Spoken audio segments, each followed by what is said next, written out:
What's up, YouTube? We're here with another video.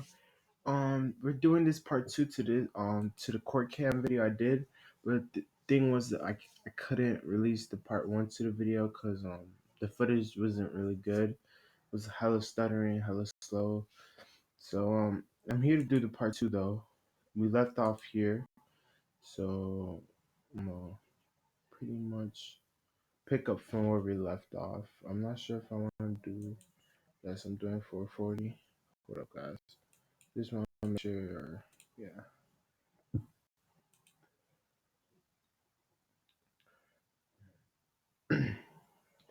I hope y'all doing good. We're going to do this court video. It's the top 10 most outrageous moments. We left off here, so we're going to pick up from here. We're headed south, way south, to Wollongong, Australia for a sentencing hearing. Seated inside what's known as the dock is the defendant, 25-year-old Jesse Rose. The one-time aspiring rugby league player pleaded guilty to the charge of reckless wounding for an assault captured in this surveillance video. After receiving a complaint about Rose's drunken behavior in a pub, he and his mate are asked to leave by security. But when he refuses, a second camera shows things turning physical, and one of the security guards ends up on the floor. Backing away from the situation, Rose then hurls his drinking glass at the downed man, striking him in the head. This video's not even going to be good neither, because the video want to be though. The guard suffered serious injuries, including a laceration and depressed skull.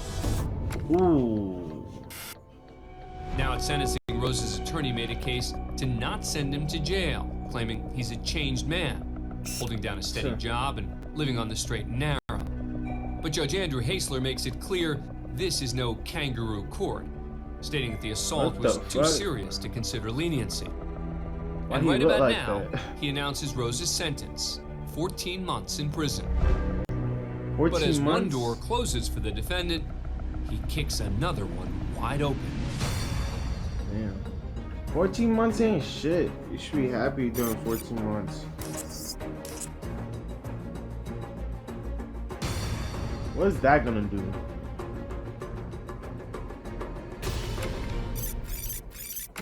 Unhappy with his sentence, Rose perhaps channels his rugby days and boots open the divider door. Damn. It's unclear what he says to these two security guards.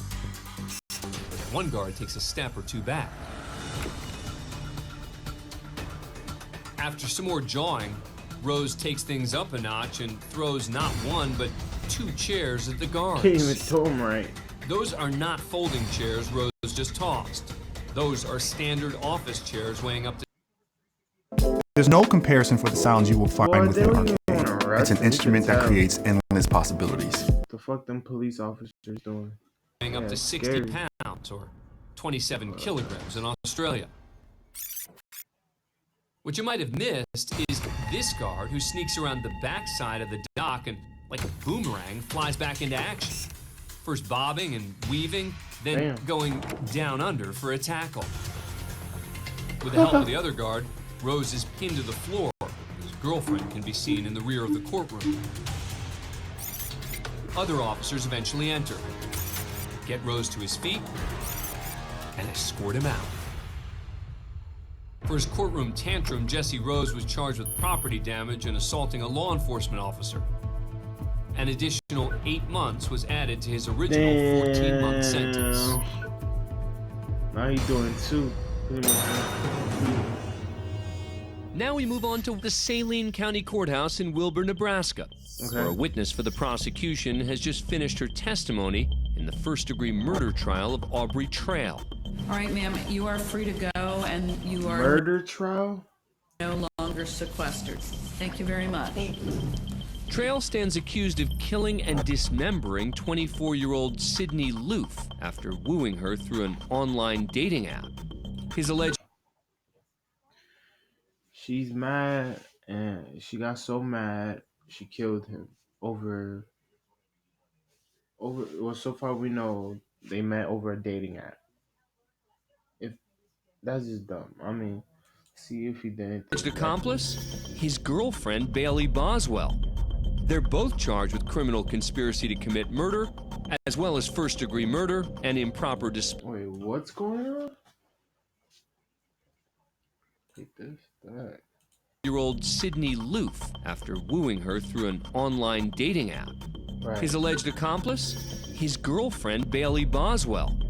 They're both charged with criminal conspiracy to commit murder, as well as first-degree murder and improper disposal of human skeletal remains. Another of the prosecution's witnesses then takes the stand. Raise your right hand. Do you swear or affirm, under penalty of perjury, that the testimony that you're about to give is the truth, the whole truth, and nothing but the truth? Yes, I do. Please be seated. Bailey is innocent and I curse you all. Trail, who has fallen out of his wheelchair, So just they attempted to did slash his something own to her? I throat thought with a she sharp killed object him. after exclaiming that his co-defendant is innocent. Bailey is innocent and I curse you all. Sheriff's deputies rushed to the defendant to disarm him. Stop recording. Trail is taken to a nearby hospital where he's treated for lacerations on his neck. He's believed to have tried to take his own life. He makes a full recovery.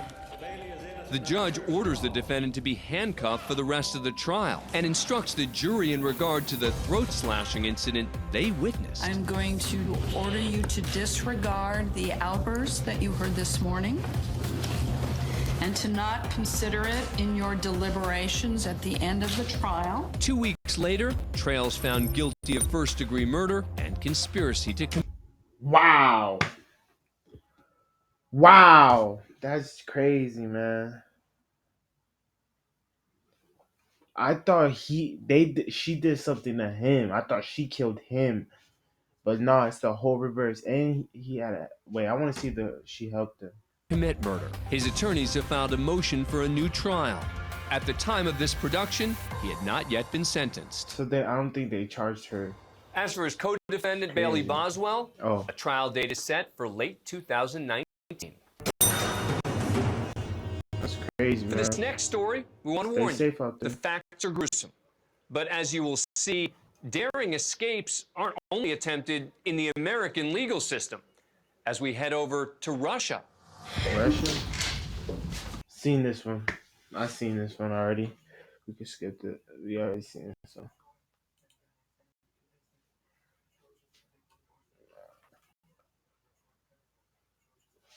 1 p.m.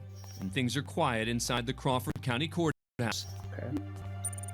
The man you see walking up the lobby steps is 48-year-old James Palmer. What you don't see is Palmer concealing 2 handguns and a rifle. He's looking for Judge stacked up Gary right now. Cottrell, who ruled against Palmer in a divorce and custody battle with his ex-wife. So he's there to kill He him. pauses to check over his weapon. Palmer just steps Right here. away from Cottrell's office. No way. Thankfully, the judge is not in the office today, but 2 of his assistants are. That's Teresa Armour, who steps into the office where Vicki Jones sits behind the desk. Oh, man.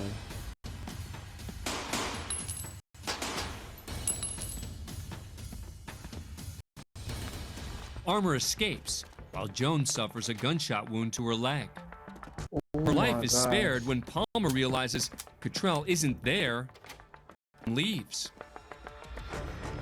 Teresa Armour runs for her life towards the lobby stairs. She ducks into an office.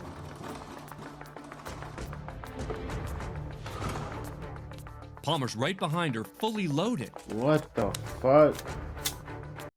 but he chooses to head down the stairs toward the exit.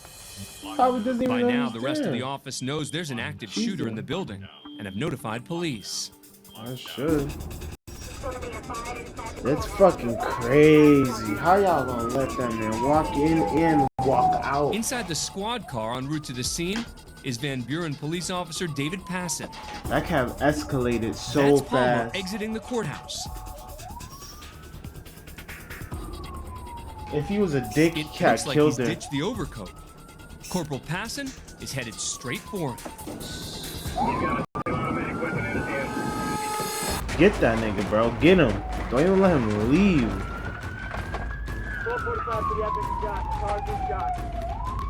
Damn, his car been shot. All units, all units. Damn, they busting. I ain't go back. Plumber fires a series of shots at Hassan, but the officer escapes his vehicle with only minor injuries. Ooh, man. Several other officers arrive, and this small town turns into a scene out of the Wild West. He made this shit into GTA. Down. Shots fired. Officers eventually hit Palmer. They move to surround the gunman, who later dies at the hospital. Damn, they Inside the killed him. courthouse, EMTs are treating the gunshot wound to Vicky Jones's leg. Bro, remind you, he did this because he got divorced. Just because he got divorced. And luckily, and he lost no one else was injured during the shootout. This disturbing incident leads to increased security measures at the court, including metal detectors and a police deputy at the front entrance. So this is a whole court, and y'all telling me y'all let this man with a rifle and 2 handguns walk in and out? That's crazy. Oh, did I just? Oh, there you go. My fault. Joining me now is Corporal David Passon from the Van Buren Police Department, who was driving the vehicle that was shot as he arrived at the courthouse. Thank you so much for joining us. That is incredible his car get hit? footage. What do you think when you look back on that? How am I still alive? That was my first reaction. It was just, this is a miracle. Take us back, if you will, to when you got the call that day. Well, when I first got the call, I was told there was a fight in the courthouse. There's going to be a fight inside the courthouse, And that's all I knew when I hit lights and sirens trying to get through the traffic. At what point did you realize that you were not responding just to a fight, but that you were dealing with an armed gunman? I had an unmarked detective trying to tell me where the shooter was. And when he told me he's shooting you, and then I knew, my car was just getting riddled. All I knew was that glass coming in on me. The noise was crazy. And I just thought to myself, he's trying to kill me, so I've got something I've got to do. So how did you handle it? You can see in the video, Trailblazer come driving beside me. My detective, he drove his car in between me and the shooter. Damn. He got out of his car, I got out of mine, and we all kind of teamed up behind my car to figure out how we were going to handle this situation. So your car's been completely shot up. Were you injured at all? I had a shrapnel injury in my right calf. Well, Corporal Passon, we really appreciate you taking the time to talk to us. Thank you. Thanks for being a fan of Court Cam. Subscribe to A&E to never miss a new video. Whatever. All right, so that was crazy. He got shot in his kneecap. Don't be a him and trying to kill motherfuckers over a divorce. That's dumb. More videos on the way. I think I'm gonna do more court cams. If this footage is good, I'll release it.